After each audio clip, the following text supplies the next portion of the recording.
Luxurious. இது நம்ம family. திரு Balachandran sir, பாஜக ஒரு இடத்துல ஜெயிச்சா திரு நித்யானந்தனுக்கு கார் வாங்கி தரேன்னு திரு ஷியாம் சார் சொல்லியிருக்காரு. இல்ல அதாவது அதிமுகவை விட தாண்டி பாரதிய ஜனதா ஜெயிச்சா இல்ல வாக்கு சதவீதம். சரி, அதே மாதிரி பாஜக ஒரு இடத்துல ஜெயிச்சா அரசியல் விட்டே போயிடுறேன்னு திரு கோவை செல்வராஜ் சார் சொல்றாரு. ஆனா ஆமா, திரிபுரால நடக்கலையா, வடகிழக்கு மாநிலங்கள்ல நடக்கலையா, ஏன் அது தமிழ்நாட்டில் நடக்கக்கூடாதுன்னு என்ன இருக்கு அப்படின்னு திரு சூர்யா கேட்கிறார். பாப்தா திருடன் அந்த காலத்துல ஒரு படம் வந்தது. அந்த படத்தை வச்சு இவரு சதாம் ஹுசைன் குவைத்தை டேக் ஓவர் பண்றாருன்னு சொல்லி ஒரு டைம்ஸ் ஆஃப் இந்தியா கார்ட்டூன் போட்டிருந்தாங்க. சதாம் ஹுசைன் கையில பட்டி வச்சிருக்காரு, பாப்தா திருடன் போட்டிருக்காங்க. ஒரு மூட்டையை கட்டிட்டு திருடன் ஓடுறாரு, அந்த மூட்டையில குவைத்து எழுதியிருக்காங்க.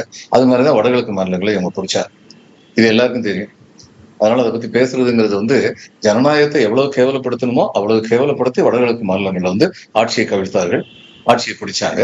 இல்ல முக்கியமான ஒரு விஷயம் பாருங்க, திரு எஸ்.டி. சூர்யா அவர்கள் மட்டும் இல்ல, நான் இன்னைக்கு 3 பிரச்சனையை கேள்வி எழுப்பினேன். 2 கோடி பேருக்கான வேலை வாய்ப்பு என்னாச்சு, விவசாயிகளுடைய இரட்டிப்பு வருமானம் என்னாச்சு, 15 லட்சம் ரூபாய் கொடுக்கறதா சொன்னது என்னாச்சுன்னு சொல்லி 3 கேள்வி எடுப்பேன். அந்த 15 லட்சம் ரூபாயை பத்தி பல மேடைகள் இவங்க தேர்தல் வாக்குறுதி இல்லைன்னு சொல்லி பேசியிருக்காங்க. தேர்தல் வாக்குறுதி இல்லை, ஆனால் இவர்களால் பிரதம மந்திரி கேண்டிடேட் என்று சொல்லப்பட்ட திரு நரேந்திர மோடி அவர்கள் இந்த வாக்குறுதி கொடுத்தாருன்னு சொன்னா, அடுத்து நான் இன்னொன்னு சொன்னேன், அது தமிழிசை அத்தனை மேடைக்கு மேட சொன்னாங்களே, இப்ப அப்படி அவர் சொல்லவே இல்லைன்னு இப்ப எப்படி சொல்றீங்க? அது ஒரு பக்கம் இருக்கட்டும். அதையே பிரச்சனையாக்குறவங்க இந்த 2 கோடி பேர் வேலை வாய்ப்பை பத்தி பேசுறாங்களான்னு பாருங்க, பேச மாட்டாங்க. இவங்க விவசாயிகளுடைய இரட்டிப்பு வருமானம் என்னாச்சுன்னு சொல்லி கேளுங்க, அதை பத்தி பேச மாட்டாங்க. இப்ப 1,28,358,000 பேருக்கு குடிநீர் இணைப்பு கொடுக்குறோம் அப்படிங்கறது யாரும் போய் எண்ணிக்கிட்டு இருக்க முடியாது.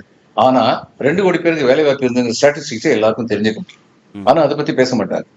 இதுல தமிழ்நாட்டுல என்ன சொல்லுவாங்க, நீங்க ஸ்டிக்கர் ஒட்டுறீங்கன்னு தமிழ்நாட்டு அரசு சொல்லுவாங்க.